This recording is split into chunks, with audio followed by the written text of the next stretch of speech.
नमस्कार मंडळी. तर आज आपण बनवणार आहोत भोगीची भाजी.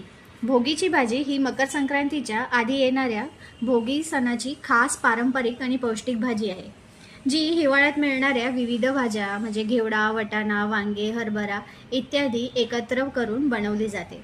चला तर मग आपण रेसिपी बघूयात. मी पहिले तेल तापत ठेवलं होतं, त्याच्यात मी जिरं टाकते, अद्रक लसूणची पेस्ट, 2 टेबलस्पून पांढरे तीळ, 1 कांदा, थोडंसं मीठ ॲड करते, टोमॅटो, हळद, लाल तिखट पावडर, घरगुती मसाला, काश्मीरी लाल मिरची पावडर. सर्व मसाल्यांना आपण चांगलं मंद आचेवरती परतवून घेऊया. ते परत 1 चमचा मीठ ॲड करते.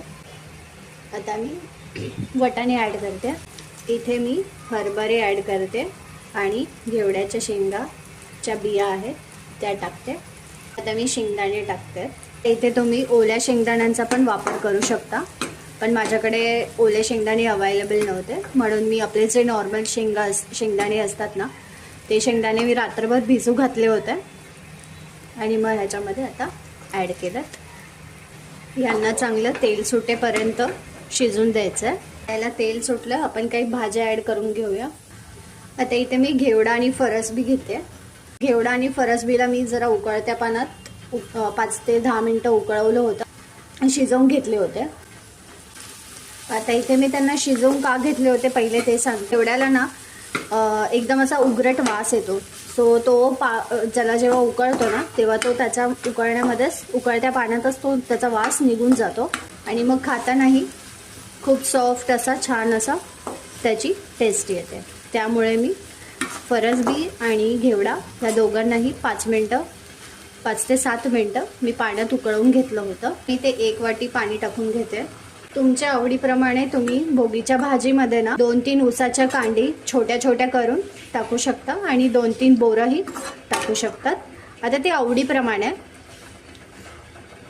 आता इथे मी वांग टाकायला विसरले आहे, म्हणून मी तेलात थोडंसं वांगी वाफवून घेणार आहे.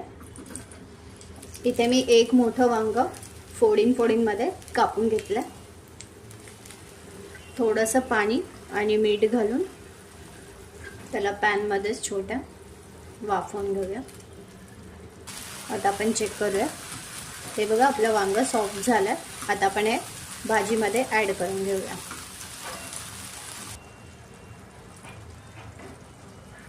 आता याला भाजीसोबत मिक्स करायचं.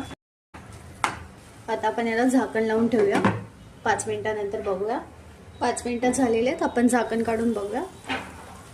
आपली भाजी चांगली शिजलेली आहे. आता आपण याला सर्व करायला घेऊया. तुम्ही या भाजीला बाजरीची भाकरी असते ना, तिच्यासोबत खाऊ शकता. त्याच्यासोबत खूप छान अशी भोगीची भाजी लागते.